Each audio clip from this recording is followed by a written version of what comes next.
Welcome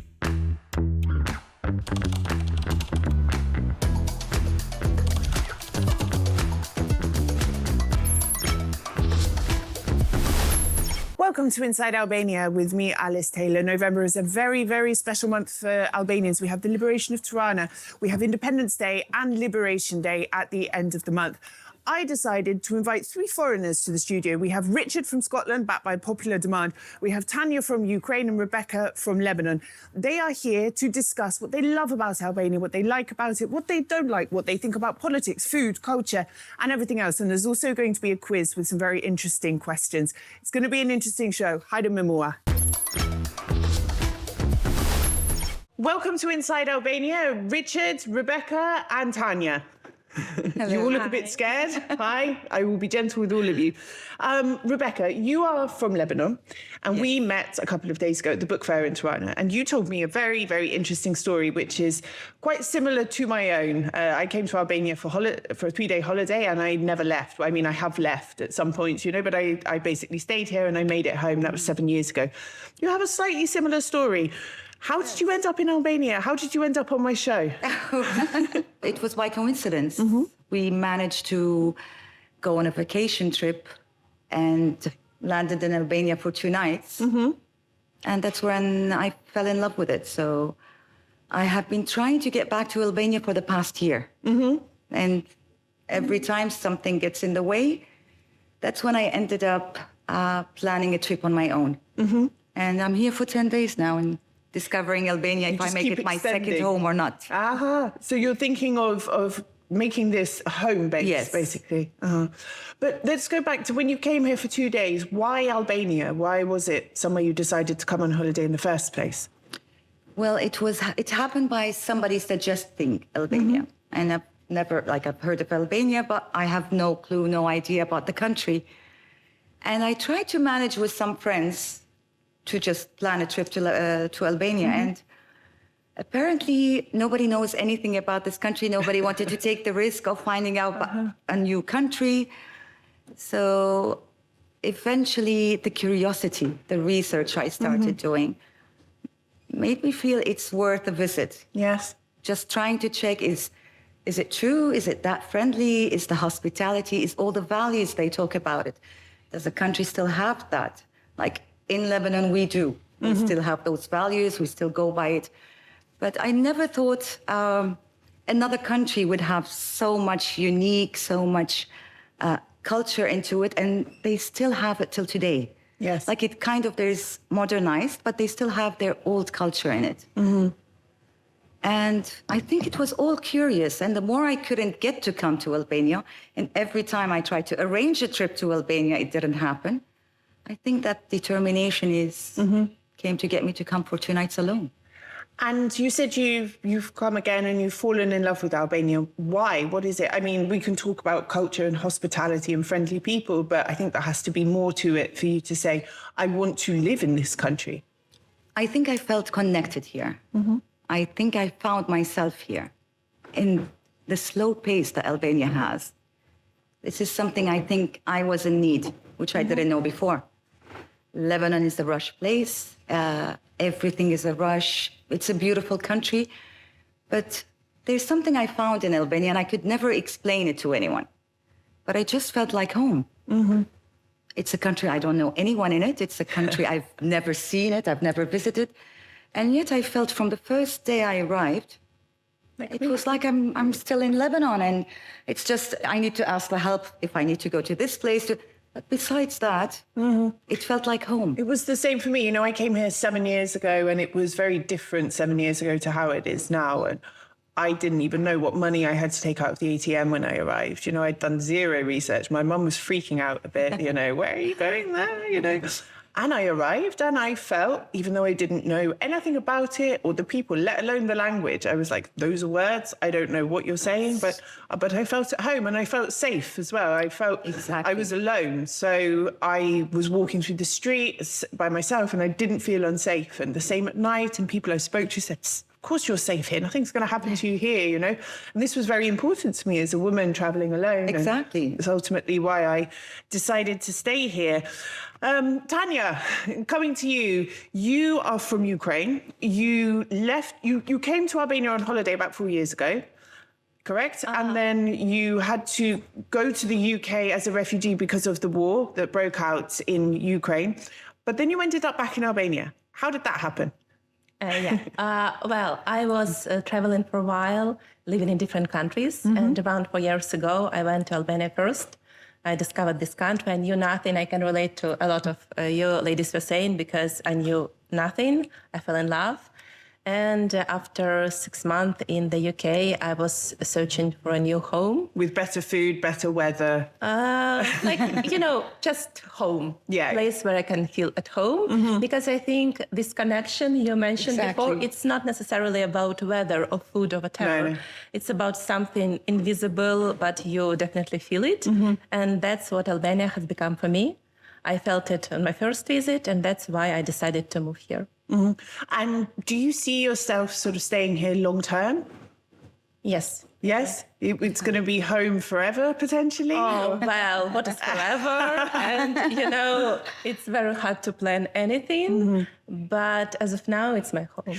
But what are you said, it's not the food, it's not the weather that makes somewhere feel home, makes you feel connected. What is it? Can you pinpoint what it is that makes you feel so at home here? I think it's people.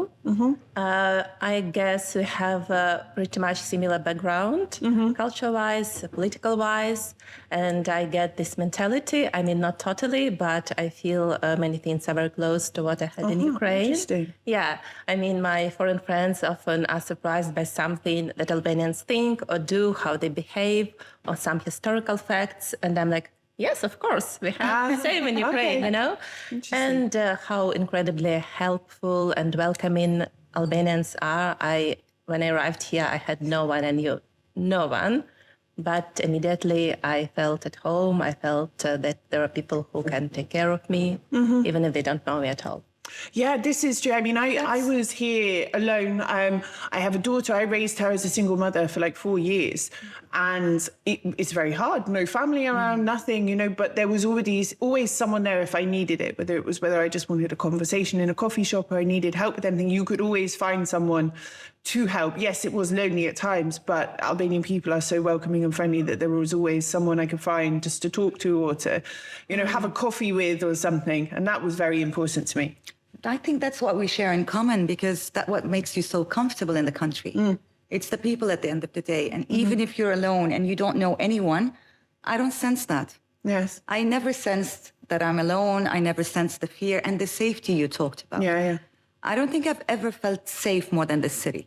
I think that's with all the traveling that we do, especially when you walk at nighttime. I don't think it exists. It's something Albanians take for granted, I think, because I explain, when you go to Brussels, when you go to London, when you go to other cities like Barcelona and stuff, you have to be conscious completely all the time where your phone is, where your wallet is. You keep a card in here. You don't keep your phone out on the street. You don't walk home as a woman at night. These things don't even register. They'll complain, say, oh, Albania's not safe. And I'm like, really? If you're a criminal, no, it's probably not safe. They're all busy shooting each other. But as a regular person walking on the street, I mean, of course, there are still incidents, but it's a completely different situation to many other cities in the rest of Europe. Richard, I don't want to forget you're there. You have been on the show before, so I will do a short intro for you. But basically, how long have you been in Albania now? And do you regret coming here? It will be in January. I'm not regretting it. I have kids. I am happy. My business is here. My life is here. This is what I call home now. And am I right? Did you apply for citizenship or are you still mentally preparing yourself for the paperwork? You have personally made this a mental challenge for me to get overcome. I have to collect the paperwork together and I will get around to that shortly. But yes, I am I'm in the mental strategic preparation stage of it. The application process, I'm going to need some serious therapy, you know, if and when I ever get it. But I wish you luck with that. And during your time here, I mean, how have you seen the country change? If you came to Albania sort of today as opposed to a few years ago when you first came, would you still want to make it home? You know, do you think it's improving for the better, for the worse? There's been lots of changes. Actually, I met a guy just the other day he came to Albania for the first time, and he was telling me how he thought to be such a well-developed compared to what people had told him about it. And when you hear what he sees and what I saw when I first came, there has been loads and loads of changes, some for the better, some for the worse. But I think that it's like the other guests have said, when you're in Tirana, I'm in Albania, it's very hard to put your finger on exactly why you like it. You just do. And people say to me, well, why do you like it? I'm like, I don't know, I just do. I literally just do. I feel very comfortable here. The people are nice. I've never had any trouble. It is a very, very safe city. Like everybody else has said, I come from Scotland and went to university in Glasgow, and I don't like walking around the streets of Glasgow at night time. I certainly wouldn't like my wife walk about the streets of Glasgow. Whereas here, I'd be quite happy for her to walk about all night, although, do you know what I mean by that?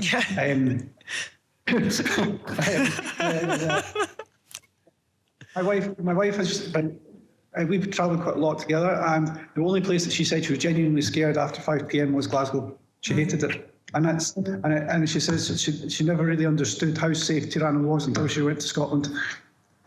So it is, I think it's, a lot of people don't realise what the city's like and what opportunities are like. And if you are open to keep open to new ideas, and I think it's a great place, absolutely great place.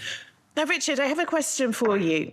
During your time here, and I think there's a difference between just coming and living here and sort of marrying someone who's Albanian and becoming part of an Albanian family and the day-to-day life here. For you, what's been the hardest thing to adapt to culturally? So they're not aliens, they're human beings as well. So it's like, I think Scottish people and Albanian people are very, very similar in our backgrounds, our beliefs. We've got quite strong beliefs in family, etc. We keep friends close, we keep close circles of people. I've been here for so long now, I don't actually notice it actually. And I think it's quite strange when I see people go, do Albanians do this, do Albanians do that? It's like, yeah, they get up, they breathe and they have coffee in the morning and do what everybody else in the world does. It's not actually that. It's not you're going to Mars. I don't think it's really that difficult to adapt to. It's effectively a big European country. It is a European country geographically, but culturally it's not a million miles away. I mean, yes, there have been loads and loads of changes to the country as a whole in the last 30, 40 years, but the people are human beings, they're civilized human beings. It's not, you're going to a place where people live in faith.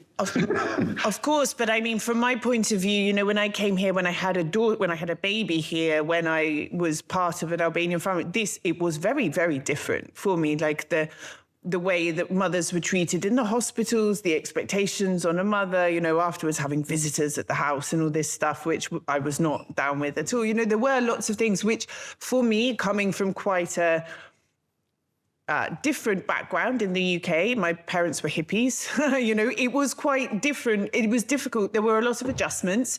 And even now, I still find as a woman with an Albanian partner and things, there are compromises I have to make along the way. Of course, they're not aliens from another planet. I didn't mean it like that, but rather, yeah, there were things that I found I had to adjust based on my past.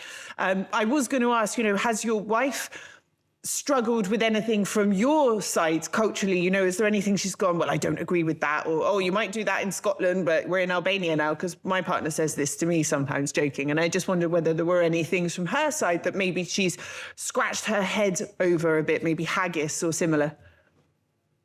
Yeah, I mean, I think you touched on it there. I mean, my wife and I've got a 2-year-old daughter, and has brought out some probably cultural differences in many different aspects. And so I think you and I have talked about this before, but I really wanted at one point to just buy a T-shirt that said in Albanian, "Don't touch my child." Literally, just don't touch my child. It is like something like you're walking down the street and random people come up and try and kiss your child. I mean, it's that culturally is very difficult for us to get my head round.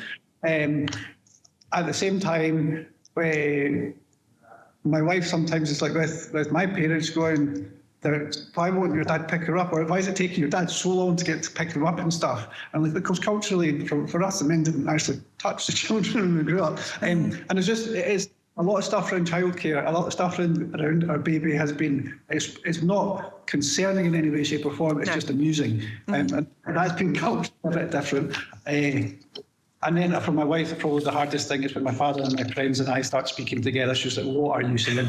Because my English slides back down to guttural Scottish. My translator, my producer who translates into Albanian afterwards, she does struggle slightly with you, Richard, from time to time. I wanted to ask as well, Tanya, now you run something called Coffee Snobs. Right.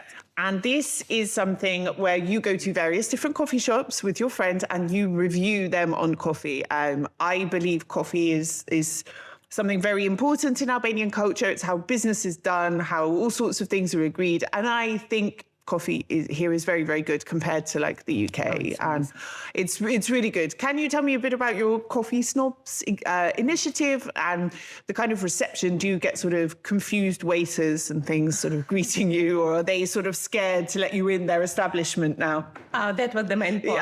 To study it, but it turned out to be different. And now it's more like a cultural discovery, I'd say. So me and my best friend, she's from Australia, I'm from Ukraine, and both of these countries have this, alternative third wave coffee culture with a flat white and filter coffee and whatever.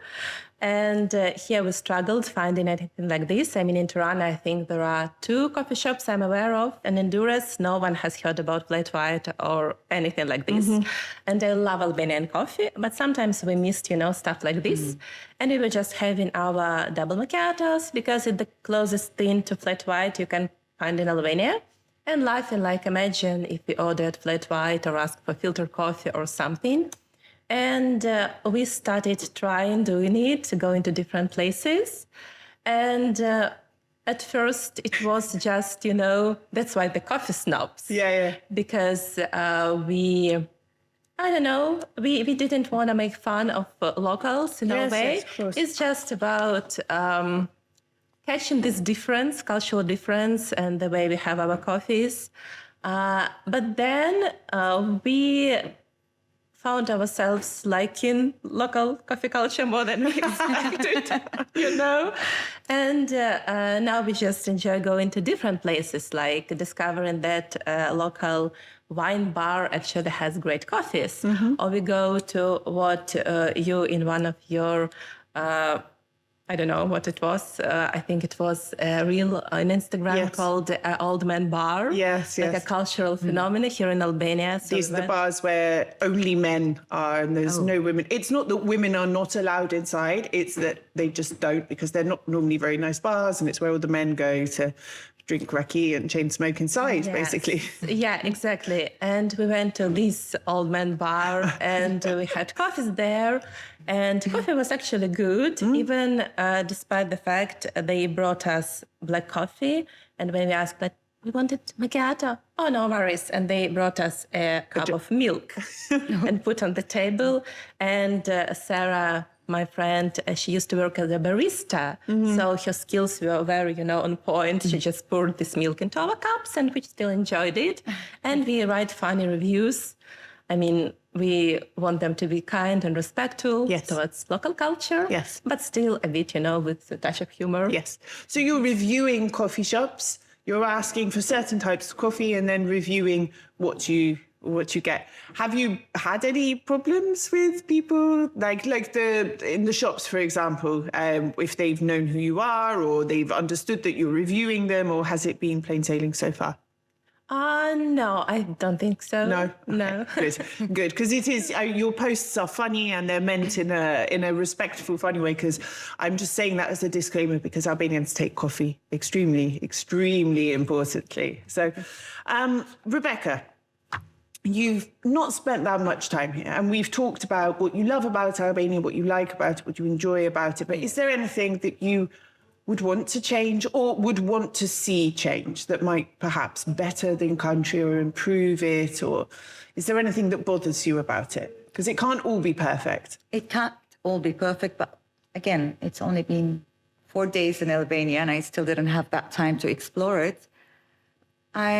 What I like about it, it's the slow modernizing that's happening, which is very nice.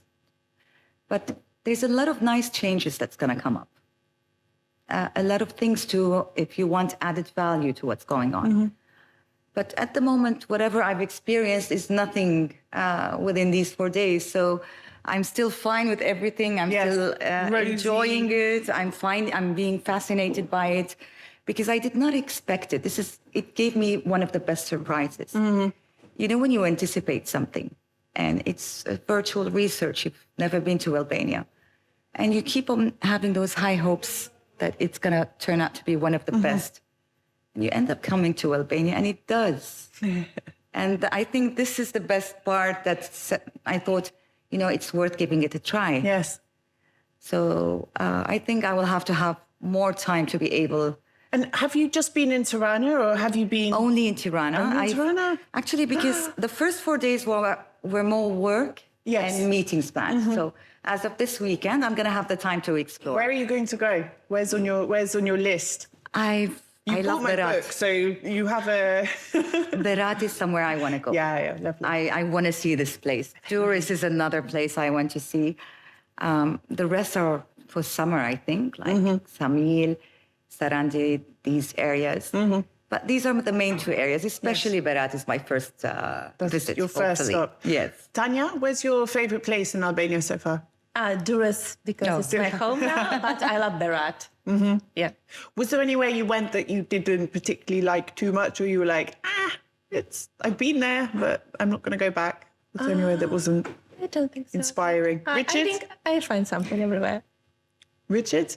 Where do you enjoy most in Albania, and where may you not go back to again? I don't like Saranda at all. Me neither.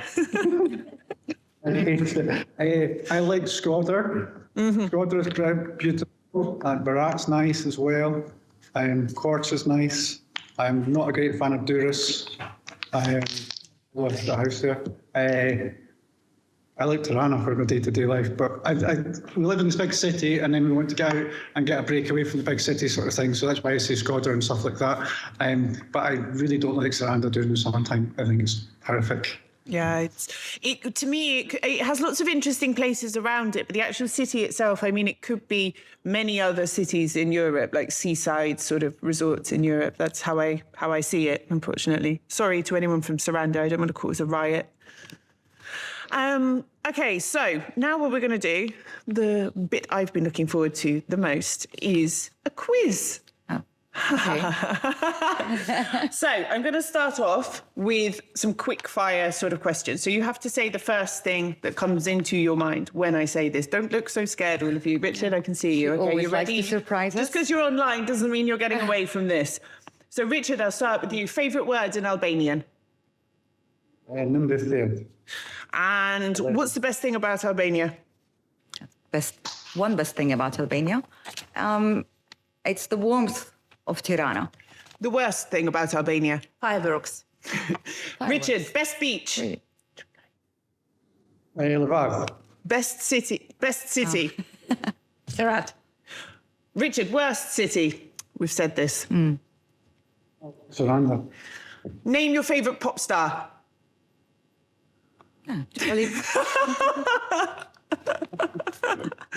Anyone will do. I'm thinking if it can be a rock star. Yes. Okay, Eugene Bushpepa. Okie dokie. Richard, best tradition? Coffee. What? Coffee. Okay. Can you sing a song in Albanian? Have you learned any Definitely not. Albanian songs? Of course, I love Albanian songs, but I cannot sing it. Can you sing any? Do you know any? I bet you do. You just don't want to. Okay. Burek me. Pumpkin. Pumpkin. Interesting. Richard, what do you think of when I say the word kuksi? wife. What do you think of when I say Albanian men? Okay. She tried to, she tricked me on this one. Well, I'm gonna go ahead and say it. Good-looking men. Oh, there we go. Richard, your wife's watching. Albanian women. Perfect. Albanian politics. Complicated. Rita Ora. And what was that again? She's a famous pop Favorite star, pop very star, yeah. famous. Okay, this is Okay, relating. we have some more questions. Shout out the answer if you know it. What's the name of Albania's Prime Minister? Eddie Rama. Oh, well done. You get a bonus point there, I think. Can you sing or hum any of the national anthem? Da, da, da, da, da, da. Richard, come on, don't leave me on my own here. That could have been any national anthem. Which one of these people does not have Albanian roots? Dua Lipa, Alexander the Great, Lionel Messi, Jesus. Richard? Why not me? Jesus has Albanian. The answer, Jesus does not have Albanian roots, but some people say he does. Right, what is the best cure for flu? Paracetamol, honey and lemon, nothing, flu cannot be cured, or raki. Iraqi, of course. Raki? Or chai mali. Or chai mali, yes, or the two together, Yes. even. Okay, what item can be worn, is kept by the front door, every family has many of them, and can also be used as a weapon? Kafka. Ah, bravo. Shapka, slippers. Slippers. Yeah, okay. Who is Albania's biggest enemy? Itself. I was waiting for someone to say Serbia or Greece, but I will accept for 1 point it's, or Soros. Sometimes that's one that people say as well. What is the Albanian word for the language? For the Albanian language? Shqip. And for the country? Shqipëria. And the people? Shqiptar. Bravo. Okay. What was the name of Albania's communist dictator, and what year did the regime fall? For 2 points. And for Hoxha. Well done. What year did We it know, fall? it was 91 or 93? 97. 91, well done.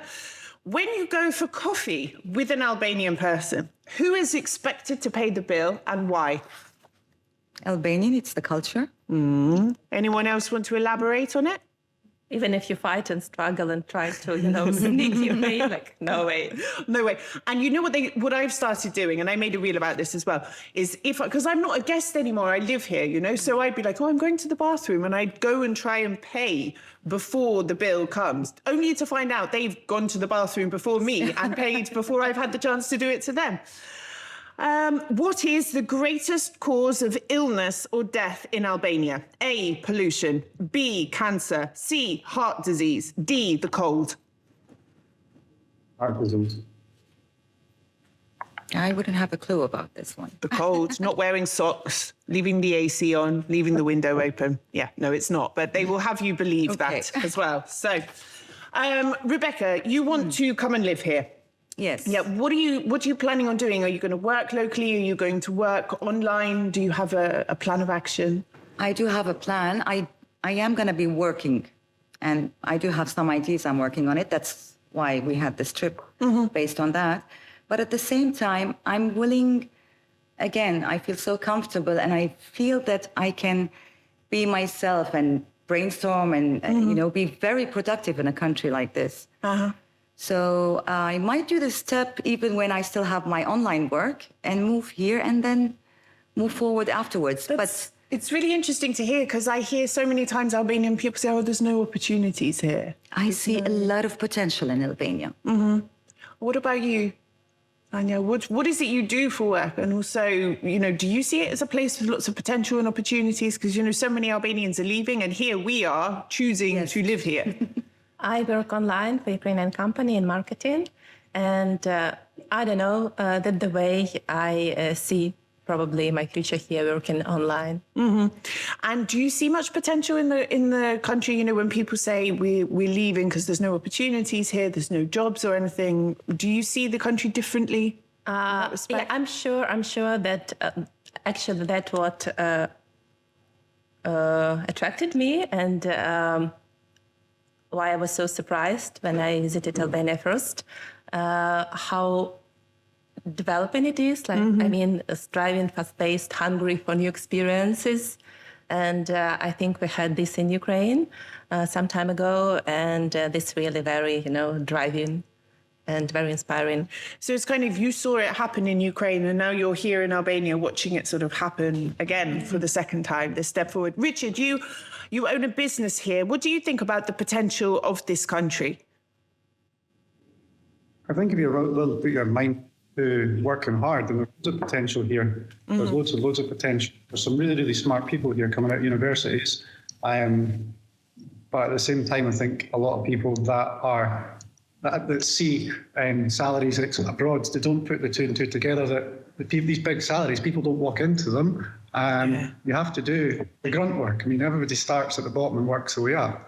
You can't just put your hand out and demand, I want the top whack with no experience. And the other thing, the salaries here are lower. They are very low in some places, but the cost of living here is an awful lot less to run out their equation parts. I have several friends and contacts and people I've spoken to that are Albanian and live abroad and are regretting every single second of it. Yes. And they go, oh my God, I can't believe how expensive it is. This life is terrible. I hate it. I don't like it, but I'm just doing it because I've said I'm doing it. I'm not going to admit defeat, sort of thing. Both in the US, in the UK, in European countries. And I even read it in the news. It was on one of the newspapers. There was a guy, and it's not just for big or technical jobs or skilled jobs. The guy was a pizza guy, and he went to Greece and he said, I can't work in Greece doing pizzas anymore. I come back to Albania, I make more money to do in a pizza store in Albania and have a better quality of life. So I think it's a perception thing needs to be corrected, but also people need to be aware that you've got to work to get good. We talked about politics while you were on the show last time as well, and you answered my question earlier, what's Albania's worst enemy itself? There've been a lot of developments in the last year. I mean, they're still setting fire to Parliament like they were this time last year. But we have seen lots of politicians sort of going into SPAC, being arrested, imprisoned. Do you see this as a positive thing? Do you think things are moving in the right direction? Because I remember you were here last time and you said, all this political drama that's going on, it's kind of impacting my business a bit and the perception of foreigners. Do you think this drive towards locking them all up is helping or maybe making things worse? I can understand from a certain perspective why they want to look like they're doing what they're doing to stamp out corruption, etc. But at the same time, at the rate they're going, there's going to be no deputies left. There's not going to be MPs left apart from Eddie and his sidekicks.